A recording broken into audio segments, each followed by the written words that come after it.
जय श्री कृष्णा दोस्तों, कैसे हैं आप। आशा करते हो कि आप सब अच्छे होंगे और आप लोग को हैप्पी दशहरा और माता रानी आपकी ज़िंदगी में हमेशा अपनी कृपा बनाए रखे।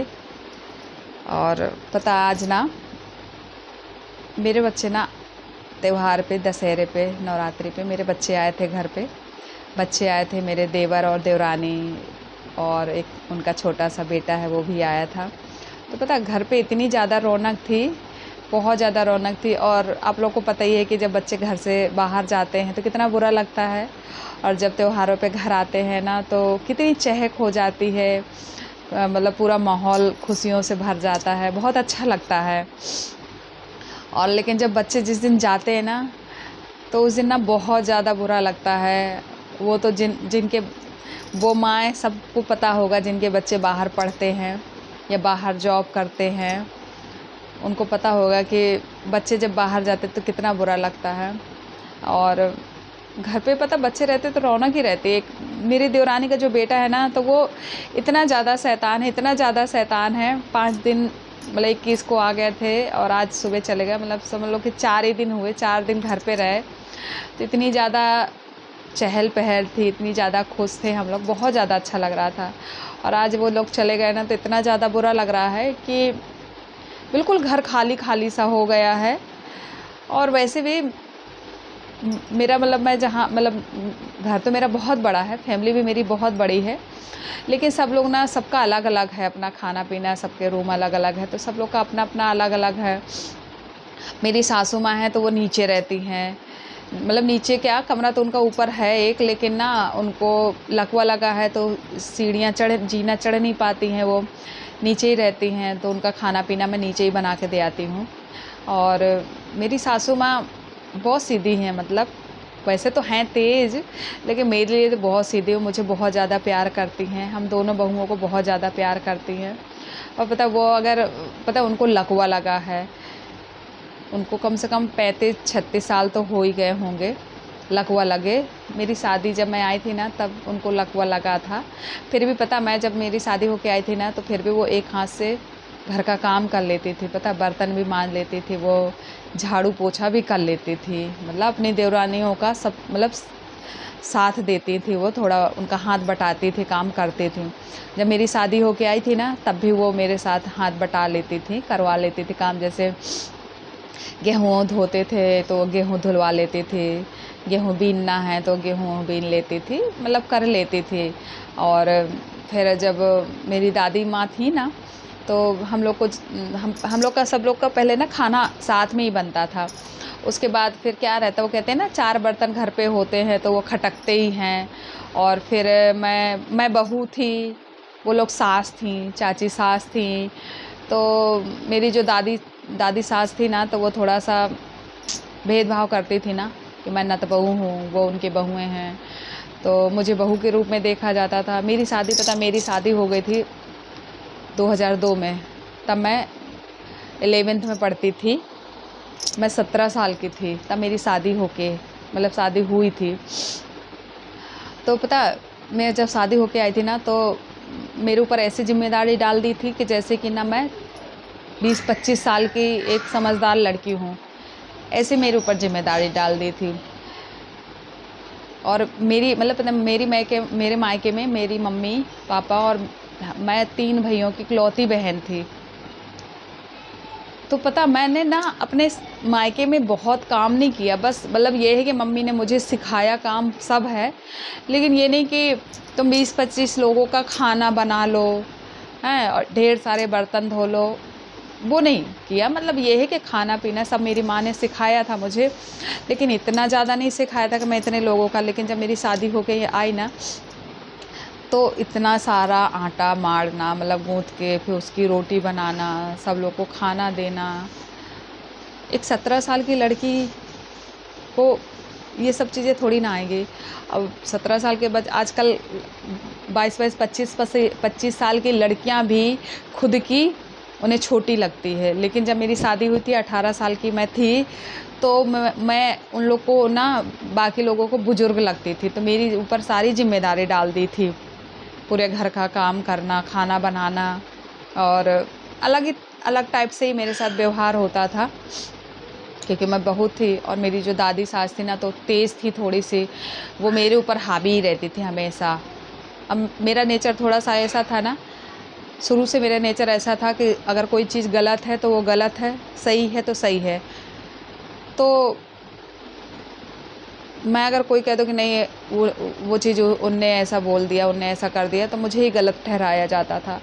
तो मैंने पता है इस घर में ना बहुत कुछ झेला है, अच्छा भी झेला, बुरा तो बहुत कुछ झेला है मैंने। अच्छा तो कम ही कहूँगी, मैंने बुरा बहुत कुछ झेला है। क्योंकि मेरी सास को लकवा लगा तो उनको भी लोग 4 बातें सुना देते थे, और अगर मेरी सास अच्छी होती ना तो किसी की हिम्मत नहीं होती कि मुझे कोई कुछ बोल ले, और शायद मुझे तो वो काम करने ही ना देती। मेरी सासू माँ इतना मुझे प्यार करती हैं। आज भी अगर मुझे कुछ हो जाता है या मुझे कोई कुछ कहता है ना, मैं बाद में रोती हूँ, पहले मेरी सासू माँ रोने लगती हैं, इतना मुझे प्यार करती हैं। और जो मेरे ससुर जी हैं ना, तो वो तो सच में यार, उनका क्या कहूँ मैं, वो तो बिल्कुल बहुत सीधे हैं मेरे ससुर जी। मतलब उनका दिमाग ना बच्चों जैसा है। बल्कि वो गवर्नमेंट जॉब करते थे, जल विभाग में थे वो, लेकिन ना उनके थोड़ा सा दिमाग ना बच्चों जैसा है। पेंटिंग करने का उनको शौक़ है, उन्हें पेंटिंग करना बहुत अच्छा लगता है। मतलब कुछ भी तुम बनवा लो, कोई भी फ़ोटो दिखा दो ना तो वो सेम टू सेम वैसे फ़ोटो तस्वीर बना देंगे। कहीं पे कुछ लिखना उखना होता है ना तो वो सब लिख देते हैं। लेकिन ना अभी मेरी दादी सास लेकिन ये है कि मेरी दादी सास थी ना, ठीक है, तेज़ तो थी, चलो कोई नहीं, लेकिन धीरे-धीरे वो सही हो गई थी मेरे लिए, प्यार करने लगी थी। क्या है ना कि उनके कान भर दिए जाते थे मेरे खिलाफ़, तो इसलिए वो थोड़ा-सा उनका नेचर मेरे लिए थोड़ा-सा ख़राब हो गया था। नहीं तो मेरे हस्बैंड को बहुत ज़्यादा प्यार करती थी वो। अब जब हस्बैंड को प्यार करेंगी तो मुझे भी करेंगी। लेकिन बीच-बीच में उनको ना, नाम तो नहीं लूँगी, लेकिन कुछ लोग ऐसे थे ना कि उनके कान भर दिए जाते थे मेरे खिलाफ़, तो इसलिए वो थोड़ा-सा मेरे ऊपर चिल्लाती रहती थी, कुछ बोलती रहती थी, तो फिर मुझे बुरा लग जाता था। और उनकी तबीयत ख़राब हो जाए ना तो वो मेरे बिना तो हॉस्पिटल नहीं जाती थी। नहीं, मनोरमा को ले चलो, मनोरमा जाएगी तब हम जाएँगे। तो मेरे हस्बैंड ही ज़्यादातर उनको ले जाते थे दिखाने के लिए, तो वो मुझे ज़रूर लिवा के जाती थी, और बातें भी मुझे ही सुनाना। जाना भी अस्पताल मेरे साथ ही, मुझे लेके, पर कोई कुछ कह दे तो मुझे ही बातें सुनना। तो मुझे कभी-कभी गुस्सा लगती थी कि इनको अकेले हॉस्पिटल भी नहीं जाना, मुझे लेके जाना और मुझे ही बातें सुनाती थी। और लेकिन ये है कि धीरे फिर मतलब प्यार भी करती थी। तो पहले की बात ही अलग थी। मुझे ना पता अकेलापन नहीं लगता था। पहले ना बहुत अच्छा लगता था घर पे, हमारी बुआ लोग थी ना तो वो लोग आती-जाती रहती थी। लेकिन अब ना दादी ना मेरी पिछले साल एक्सपायर हो गई, और पिताजी 2018 में एक्सपायर हो गए थे, मतलब मेरे दादाजी। तो पता है अब अपना घर का माहौल ही अलग हो गया।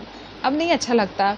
ऐसा लगता कोई है नहीं, क्योंकि बच्चे भी मेरे दोनों बाहर पढ़ने लगे, बाहर रहते हैं चाचा-चाची के साथ, और सब सब अपने-अपने काम में बिज़ी हैं, सबकी अपनी-अपनी गृहस्थी है, किसी के पास इतना टाइम नहीं कि किसी के पास बैठो-उठो। और क्या रहता है ना, मैं भी ज़्यादा बैठती-उठती नहीं, क्योंकि ना बैठो-उठो तो किसी की बुराइयाँ होती हैं, कोई किसी के बारे में कुछ बोलेगा तो अपन भी अगर कुछ बोल दो तो फिर वो लड़ाई-झगड़ा होता है। इसलिए ना मैं खुद ही सबसे अलग हो गई हूँ, मैं खुद नहीं सबके पास बैठती, क्योंकि ना मैंने बहुत कुछ इस घर में झेला है ना, तो अब मैं सबको पहचान गई हूँ कि कौन क्या है, क्या बोलता क्या नहीं बोलता, इसलिए मैंने ना सबके पास बैठना उठना बंद कर दिया।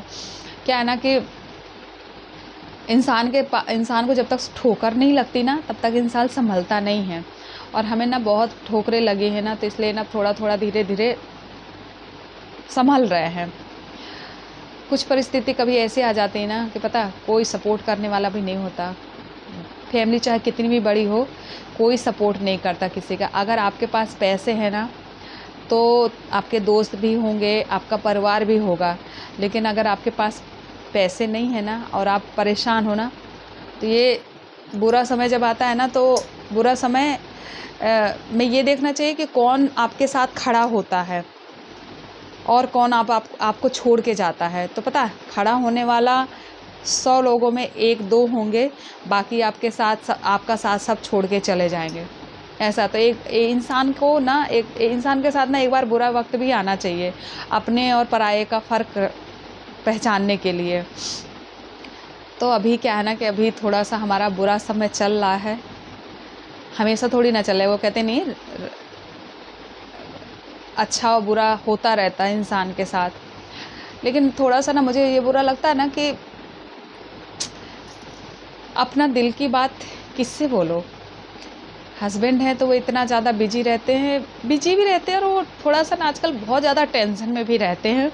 तो उन्हें लगता है कि यार मैं इससे बात करूं, क्या बात करूं, क्योंकि वो ऐसे आते हैं ना, तो मैं पूछती हूँ क्या हो गया, तो बोलेंगे अरे यार अब तुम्हें बाहर की परेशानी तुम्हें क्या बताऊं। तो इसलिए थोड़ा सा वो आएंगे, अपने काम को लेके ही अपना बात करते रहते हैं। तो मैं ना थोड़ा उनका चेहरा देखती रहती हूँ कि यार इनके पास टाइम हो तो मैं बात करूँ। तो बिजी रहते तो मैं भी उस कमरे से इस कमरे आ जाती हूँ, अपना मोबाइल में बिजी हो जाती हूँ, तो अकेली हो जाती हूँ मैं। पता अभी भी मैं वीडियो बना रही हूँ ना, तो मेरे पास कोई नहीं है ना, मेरे पास बच्चे हैं ना हस्बैंड हैं। बच्चे तो इंदौर चले गए आज, और हस्बैंड आज एकादशी है तो वो कहीं पे कीर्तन होते हैं खाटू श्याम के मेरे हस्बैंड ना बहुत बड़े भक्त हैं। मैं भी हूँ, मैं भी जाती हूँ खाटू श्याम। मेरे हस्बैंड बहुत है, जहाँ भी कीर्तन होते मेरे हस्बैंड तो जाते ही जाते हैं कीर्तन सुनने के लिए। लेकिन मैं अकेली रह जाती हूँ घर पे। ऐसा नहीं है, मेरी फैमिली बहुत है, मेरी चाची सास भी हैं, सब लोग हैं, लेकिन ना सब अपने अपने में बिजी रहते हैं। मेरी देवरानी भी है, एक और चाची सास की बहू, उसके भी बच्चे हैं, लेकिन वो भी मन करा तो आ गए, नहीं मन किया तो नहीं आ गए। लेकिन मैं अकेले बहुत ज़्यादा अकेले बहुत ज़्यादा बोर हो जाती हूँ, समझ में नहीं आता क्या करूँ। तो पता मुझे कोई शौक़ नहीं है ब्लॉगिंग करने का, ना वीडियो बनाने का, सिर्फ मैं अपने टाइम पास करने के लिए मैं वीडियो बनाती हूँ कि मैं थोड़ा ना बिजी रहूँ, मुझे अकेलापन ना महसूस हो, इसलिए ना वीडियो बनाती हूँ, मैं ब्लॉगिंग करती हूँ, रील बनाती हूँ, थोड़ा खुश रहने के लिए। क्या है ना कि मैं जब अकेले रहती हूँ ना, तो मैं ना पुरानी बहुत सारी बातें सोचती हूँ, तो पता मैं दिमाग की नसें फटने लगती हैं, मैं पता डिप्रेशन में जाने लगती हूँ कि मैं क्या करूँ क्या करूँ क्या करूँ। इसलिए ना पता मैं वीडियो बनाती हूँ। ऐसा नहीं है हर एक इंसान हंसता हुआ चेहरे के, ऐसा नहीं कि कोई इंसान दुखी नहीं है, हर समय रो तो नहीं सकते ना। तो ज़रूरी नहीं है कि हंसते हुए चेहरे में कभी कोई परेशानी ना हो। मेरी भी बहुत सारी परेशानियां हैं, बहुत सारा दुख है, बहुत सारी चीज़ें हैं जो सोशल मीडिया में हर चीज़ें नहीं अपनी पर्सनल शेयर कर सकते ना। लेकिन अगर टाइम आएगा तो मैं वो भी शेयर करूँगी, अभी तो नहीं करूँगी। अगर आप लोग को आप लोग बोलोगे तो मैं शेयर करूँगी अपनी कुछ पर्सनल चीज़ें भी, अभी नहीं शेयर करूँगी। तो अभी तो मैं यही सोच रही थी, बहुत दिन से सोच रही थी कि मैं कुछ अपने बारे में बताऊं, लेकिन ना समझ में नहीं आता कैसे बताऊं, क्या बताऊं। क्या है ना कि लोग बाग सोचते हैं कि अरे ये क्या बोल रही है, अपने घर की बातें बताती है ये वो। तो इस वजह से ना मैं नई बातें करती नहीं बनाती वीडियो। लेकिन आज मैं थोड़ा सा इमोशनल हो गई ना, तो मैंने कहा चलो आज मैं थोड़ा नई वीडियो बनाती हूँ।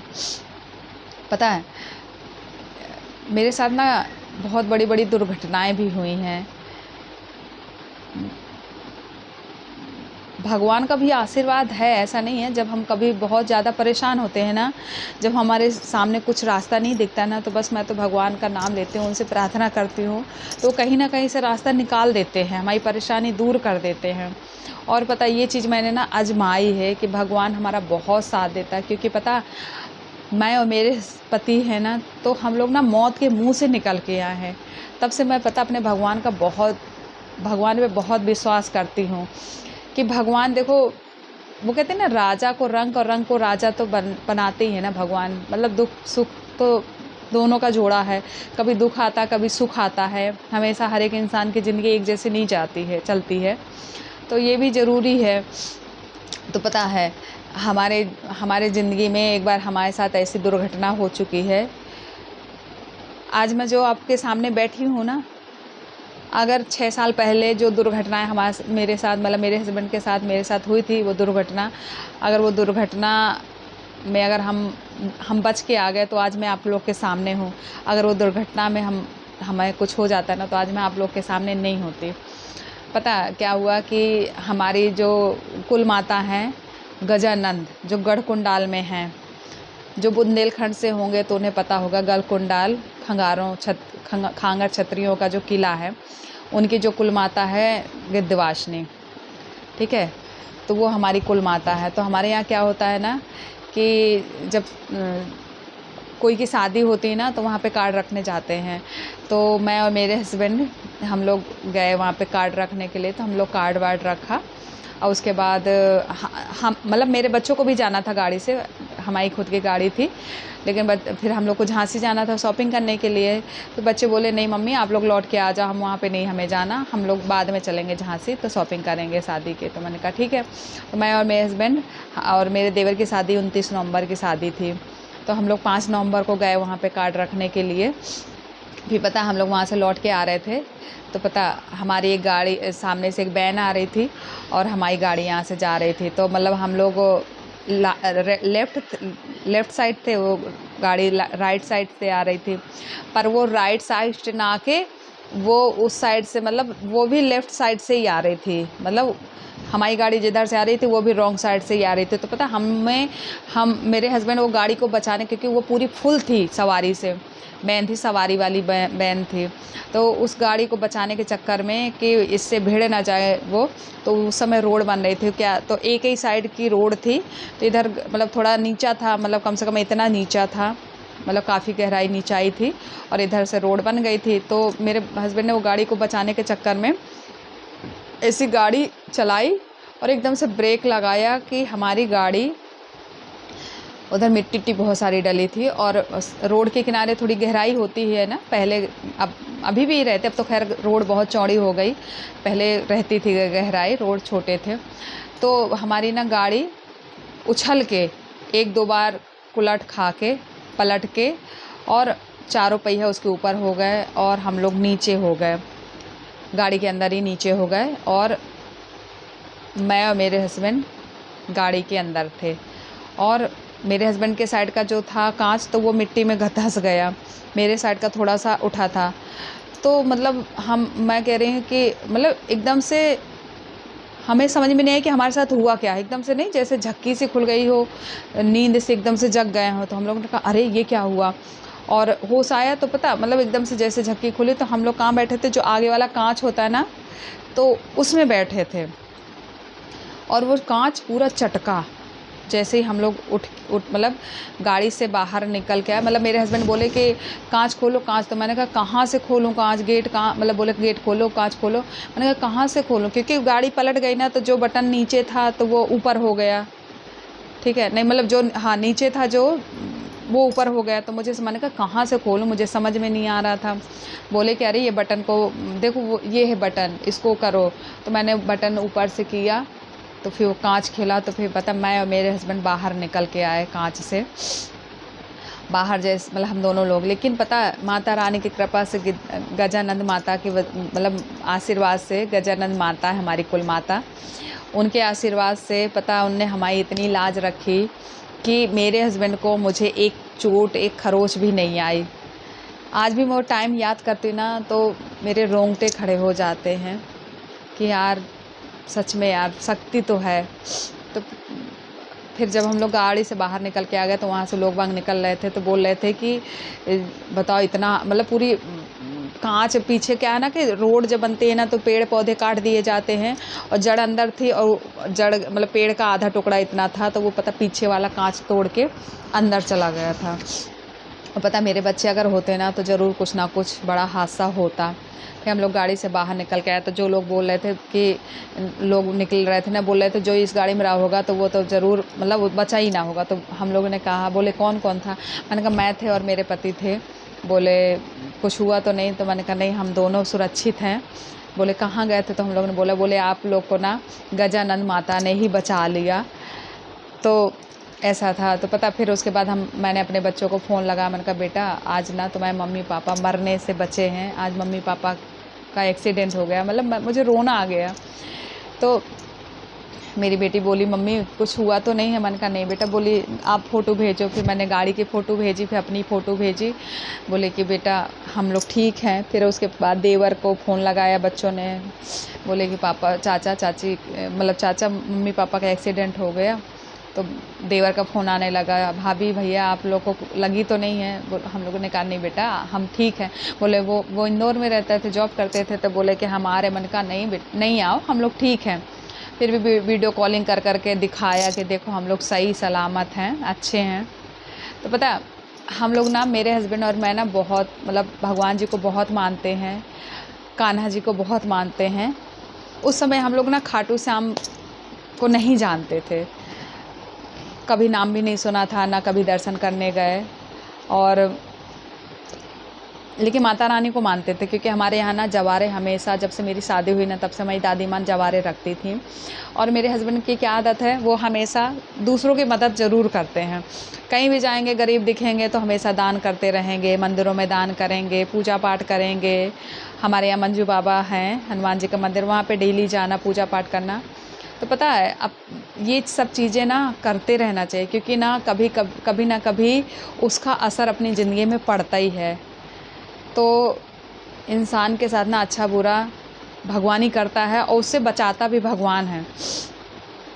तो भाई मैं सोचती हूँ कि चलो शायद भगवान ने हमने उस जन्म में कुछ गलत किया होगा, तो इसलिए हमें थोड़ा सा ये चीज़ झेलना पड़ा है। लेकिन मुझे यकीन है कि आगे चल के हमारी ज़िंदगी बहुत अच्छी होगी। इसी विश्वास से मैं सब चीज़ झेलती रहती हूँ, सोचती रहती हूँ कभी कभी। लेकिन बुरा लगता है ना तो रोना भी आ जाता है कि यार पता नहीं ये सब चीज़ें क्यों हो रहा है। लेकिन फिर लगता है कि नहीं, सब ठीक होगा। तो ब्लॉग थोड़ा ज़्यादा लंबा हो जाएगा,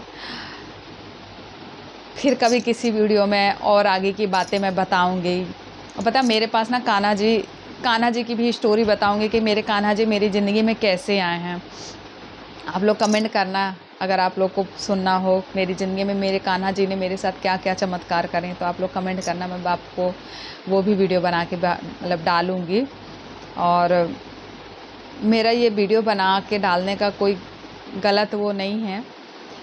मुझे मैं थोड़ा सा इमोशनल हो गई थी, अकेली थी ना, तो मैंने सोचा चलो कुछ वीडियो बना लेती हूँ, कुछ ऐसा अपनी ज़िंदगी के बारे में, कुछ घटनाएं जो अच्छी या बुरी घटी हैं तो वो मैं आप लोग को शेयर करना चाहती थी, इसलिए मैंने ये वीडियो बनाई थी।